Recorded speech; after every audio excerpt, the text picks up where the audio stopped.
그리고 이제 이 자료를 쭉 보니까 고문 피해자들이 드러내지 못하는 건 방금 말씀드린 가족들에게도 있고, 한편으로는 본인에게 스스로 그거에 대한 자존감, 자책감 그렇죠. 같은 게 그것도 있어요. 있죠. 왜냐하면 고문을 당하면 되게 사람들이 약해지잖아요. 약해지죠.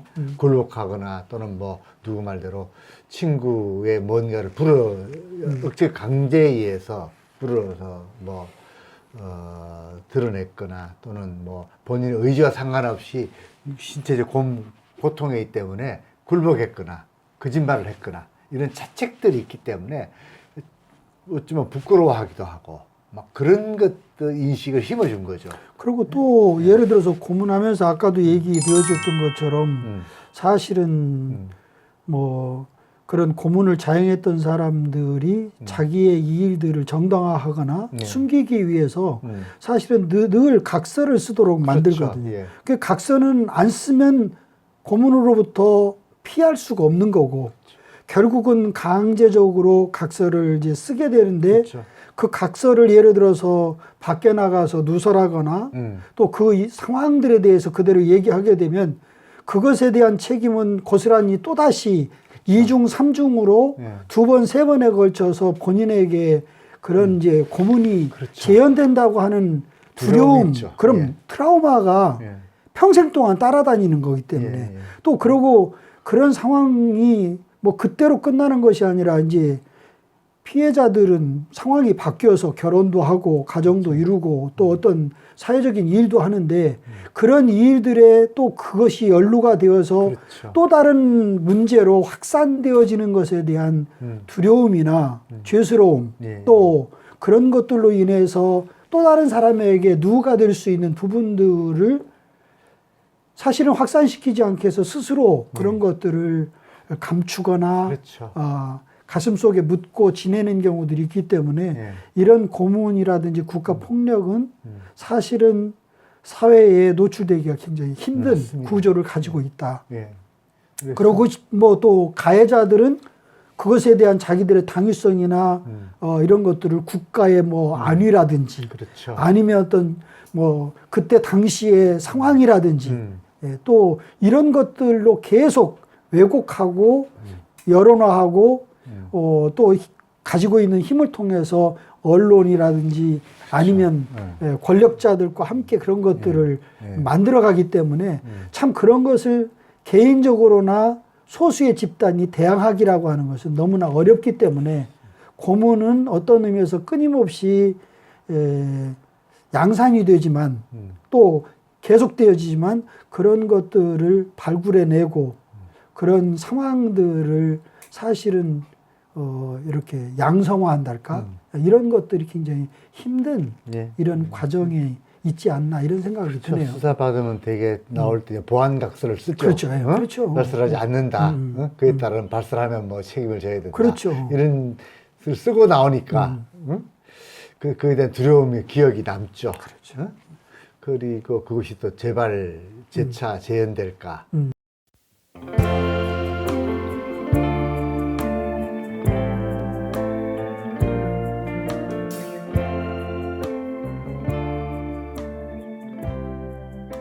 대표적으로 우리가 역사적 기억이 대표적 뭐 김근태 씨도 그렇고 그렇죠. 또 구체서 성고문 사건 같은 대표적이죠. 그렇죠, 그렇죠. 성을 혁명의 도구로 삼는다. 뭐 이런 식의 이야기들 비난을 통해서 여성들의 약점이라고 생각하는 걸 몰아가고 또 사회적 위치가 약자인 사람 약자인 대로 그걸 몰아서 그런 행위를 하고 그러죠. 예를 들어서 뭐 광주 사태로 얘기되어지는 광주 민중항쟁 같은 경우에도 사실은 양심선언을 하는 사람들이 몇 사람들이 있긴 하지만 대부분 입을 다물고 있는 것은 예. 사실은 그때의 상황에 다 그런 아까 그렇죠. 얘기했던 보안각서라든지 뭐 그런 예를 들어서 헬기 사격을 했다든지 시민에게 뭐 총을 쐈다든지 또 어떻게 부대가 이동해서 그런 상황들을 만들어내고 수많은 시민들이 죽어갔는지에 대해서 사실은 사실을 규명하기가 어려운 것은 그런 것들을 얘기할 수 없는 어떤 행정적인 또 예를 들어서 뭐 권력자들의 억압적인 하나의 그런 요소들이 거기에 내재해 있다 이렇게 생각이 되는 거죠. 예. 그러니까 결국에 이제 그 얘기를 할 수 있는 사회적 여건, 그렇죠. 분위기, 그 분위기가 중요한 거죠. 중요한 거죠. 어? 그것은 이제 사실 민주화된 사회, 그렇죠. 또 뭐 사회적 분위기가 그런 과거를 드러내는 것이 부담스럽지 않은, 그렇죠. 저보다 덜 부담스러운 용기를 낼 수 있는 또 용기가 유도되는 그렇죠. 그런 사회 여건이 있을 때 비로소 가능해지는 그렇죠. 거죠. 정의로운 사회가 되고 예. 본인의 어떤 겪었던 과거의 아픔들이 아주 자유스럽게 이야기되어질 수 있는 그리고 예전에 그런 폭압적인 일들을 행했던 사람들이 분명히 잘못되었다고 하는 사회적인 분명히 공감대가 형성될 때 그 얘기가 가능한 거지. 그게 조성이 안 되면 네. 그건 얘기가 안 되는 거지. 안 되죠. 예. 다시 또 우리가 역사적으로 일종의 이제 반동이랄까 그렇죠. 쿠데타 동에 그런 경험을 했기 때문에 4.19 때 막 얘기했다가 자유당 문제를 얘기했다가 군인이 다시 진압되고 그렇죠. 그런 과정 내가 지금은 치기 좋아서 얘기해도 되는데 다음 곧 또 저게 혹시 뒤집어지면 또다시 내가 피해를 당할 것이다. 이런 그 두려움 이 경험적으로 있으니까 그렇죠. 그러니까 입을 다무는 거죠. 아 정말 내가 말을 해도 되구나 싶은 안정적인 사회 분위기 느껴질 때 이제 그런 얘기를 그나마 용기를 내서 하게 되는 거죠. 그렇습니다. 우리가 이제 그런 점에서 민주화되는 성과가 이제 그런 데서 나타나는 거라고 봅니다. 그런데 이제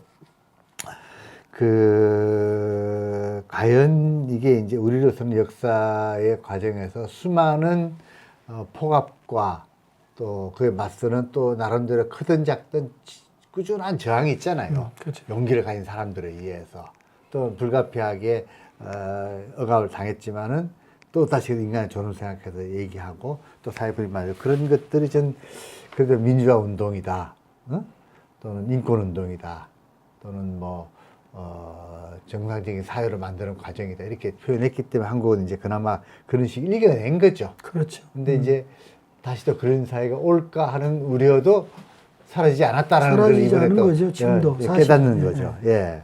그래서 이제 왜 이게 유사한 형태인 것 같아요. 정도에 따라서 예를 들어 아프리카의 내전 상태에서의 양상, 항상. 그 다음에 남미 쪽의 군사 독재 시절의 폭압적인 상황, 그 다음에 동남아 지역에서의 군사 독재 상황, 또 한국의 상황, 각자 양상들이 조금씩 다른 걸 느껴요. 예, 그래서 한국의 특징은 뭘까? 예, 그런 것들도 혹시 좀 생각을 해보신 게 있으셨나요? 뭐 그런 부분에 대해서 이제 역사적으로 본다고 한다면 사실은 뭐 우리나라 같은 경우는 이제 일제에 의해서 사실은 그렇죠. 이제 구체적인 고문이 뭐 시작되었고 또 그것을 얘기할 수 있지 않나. 뭐 그 이전에 네, 예를 들어 네. 뭐 이조 시대라든지 이런 것도 뭐 왕에 의해서 백성들이 그렇죠. 때로는 뭐 국문을 당하기도 하고 예, 예. 뭐 친국이라고 얘기해서 예, 예, 뭐 예. 왕이 직접 뭐 그렇죠. 고문을 자행해서 뭐 있었던 일을 밝혀내기도 하지만 사실은 어떤 사람들에 의해 증언들에 의해서 왜곡되게 사실은 뭐 역모로 몰린다든지 이런 상황 속에서 억울하게 피해를 당하거나 유배를 당하거나 고문을 받고 죽은 사람들의 이야기들이 있지만 실제적으로 우리들이 사실은 고문이라든지 국가 폭력을 얘기하는 건 일제 시대에 의한 그렇죠. 그 침략을 당했을 때의 소위 근대적인 고문이. 근대적인 고문인 예. 거죠. 그때 이제 뭐 국민적인 어떤 민족적인 감성이나 또 자주 국가로서의 어떤 시민으로 국민으로서의 자기의 양심적인 발언을 하게 되면 그것이 이제 뭐 천황을 모독했다고 하는 이름으로 또 일본 제국을 비난했다고 하는 이름으로 또 합법적인 어떤 국가의 일본 제국에 대한 반대적인 이런 행동을 했다고 하는 이유 때문에 뭐 무작위로 끌려가고 잡혀가 가지고 엄청난 고문을 당하고 사실은 죽은 우리 독립투사들이라든지 뭐 열사들이 존재하는 거죠. 예, 예. 그리고 그런 것들을 통해서 사실은 고문이 시작되어서 그 고문은 되어서는 안 된다고 하는 것을 막연하게 갖고 있었었는데 사실은 해방 이후에 이승만 정권에 의해서 이루어졌던 어떤 의미에서 장기 집권에 대한 그렇죠. 이런 부분들 또 3.15 부정석 선거에 대한 어떤 국민들의 여러와 같은 항쟁 또 5.16 쿠데타에 의해서 이루어진 불법적인 어떤 위헌적인 이런 것들이 진행되어지면서 사실은 이 국가폭력이 사실은 사회 문제화가 되고 또 그런 어떤 권력자들의 자기정당화에 맞서는 양심수들이라든지 아니면 민주 인사들의 끊임없는 저항의 목소리를 통해서 사실은 이 국가폭력이라든지 고문의 문제의 실태들이 사실은 백일화에 드러나기 시작한 거다 이렇게 생각을 합니다. 예. 그 중요한 지점이 하나가 이제 우리가 식민 지배를 받았다는 그렇죠. 건 한편으로는 이제 인종주의의 문제가 있어요. 그렇죠, 그렇죠. 예? 조선인증은 맞아야 돼. 두들겨 패야 돼. 이런 식의 그렇죠. 이제 인종주의죠. 특히 이제 그런 것이 식민 지배를 했던 지역이 공통으로 나타나거든요.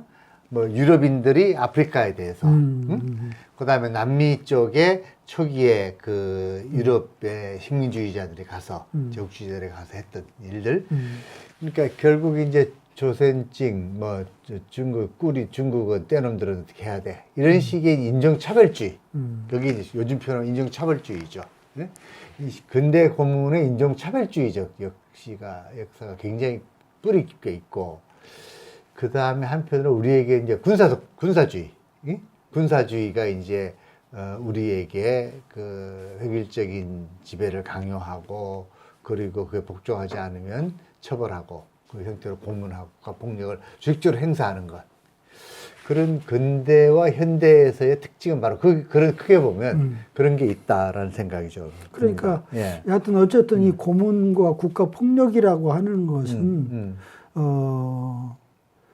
어떤 의미에서 보면 집권자들의 자기 정당화 논리에 예. 의해서 이루어지는 강압적인 행태들이라고 나는 봐지거든요. 예. 그래 일제에 의해서 우리 한국의 어떤 의미에서 당시에 식민지 상황이 발생했고 그것에 대한 부당성을 이야기하는 우리 한국의 어떤 의미에서는 독립투사들이라든지 뭐 국민들에 대해서 그 엄청난 고문과 폭력을 행사했던 것들이나 또 우리가 해방 이후에 자주적인 어떤 독립국가를 우리가 선언을 했음에도 불구하고 결국 고문과 국가 폭력이 끊어지지 않았던 것은 결국 집권자들이 자기의 권력을 통해서 지배욕을 포기하지 못하는 데서 오는 하나의 그런 결과물들이 고문이라 국가 폭력으로 나타난 것이다.